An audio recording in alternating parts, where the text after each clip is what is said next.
Word वाला question देखा होगा कि कितने मीनिंगफुल वर्ड आपके बन सकते हैं, और ये SBI clerk and IBPS clerk में आता ही आता है। तो अगर आप इन दोनों ही एग्जाम के प्री के लिए इस बार प्रिपेयर कर रहे हो तो इस क्वेश्चन को जरूर देखिए।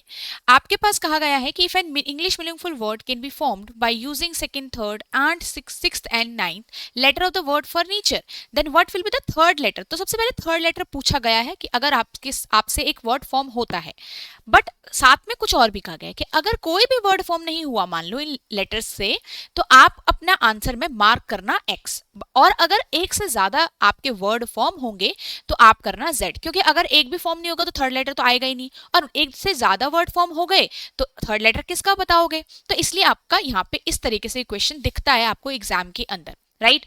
अब यहाँ पे हमारा बहुत इंपॉर्टेंट है इस क्वेश्चन को कैसे अप्रोच किया जाए। कई बार हम कहते हैं कि इस क्वेश्चन को आपको ज्यादातर अवॉइड ही करना चाहिए अटेम्प्ट करना, अगर आप यहाँ पे जब तक श्योर नहीं होंगे, ठीक है। और यहाँ पे ज्यादातर हमारी सिली मिस्टेक्स हो सकती हैं। तो क्लर्क वाले एग्जाम में प्री में ये काफी आता ही आता है। तो चलिए इसको देखते हैं कि अगर हम चाहते हैं कि हम इसको स्किप ना करें।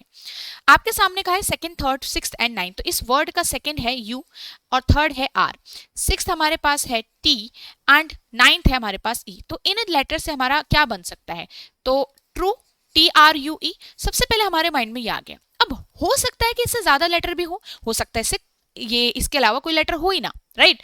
पर वही है कि हम यहाँ पे श्योर नहीं है। जब तक आप श्योर नहीं हो तब तक आप इसको मार्क मत करना। अब जैसे मुझे लग रहा है कि यही एक वर्ड है तो हम थर्ड लेटर बता सकते हैं इसका कौन है, यू है इस वर्ड का, राइट। बट अगर आपको लगता है कि कहीं मैं गलत तो नहीं हूं तो आप क्या करो, आप हर एक लेटर को यहाँ पे प्लेसेस चेंज करके देखो। जैसे आपने TRU कर दिया तो TURE करके देख लो, फिर आप TU आगे आपने रखा ER करके देख लो। तो ऐसे से करके आप कॉन्टिन्यूस एक थोड़ा सा हिट एंड ट्रायल खेलो और हर एक चीज को ट्राई करो, ताकि आप यहाँ पे अगर आपके पास टाइम है ना तब आप इसको कर सकते हो। बट अगर टाइम नहीं होगा तो बिल्कुल इसको बिल्कुल एक्यूरेटली सॉल्व नहीं कर सकते तो मत करिएगा। अगर आपके पास टाइम है तो आप इस मेथड को अप्लाई कर सकते हो, ठीक है। तो यहाँ पे TURE आपने कर दिया, इनसे कुछ नहीं दिख रहा। फिर अगर आपने यू पहले किया, फिर आपने आर कर दिया, फिर TU कर दिया, फिर ई कर दिया, फिर URET कर दिया। इस तरीके से आप आगे बढ़ते रहो, एक एक करके लेटर्स को वर्ड्स को चेक करो, बट अगेन अगर आपके पास टाइम है, ठीक है। सो आप यहाँ पे अगर न्यू स्टूडेंट है तो आप चैनल को जरूर सब्सक्राइब कर लीजिएगा, ताकि हम डिफरेंट क्वेश्चंस की आप प्रैक्टिस कर सको। डिफरेंट सेशंस हैं जो आपके एग्जाम के लिए आपको बहुत हेल्प करेंगे। Thank you so much.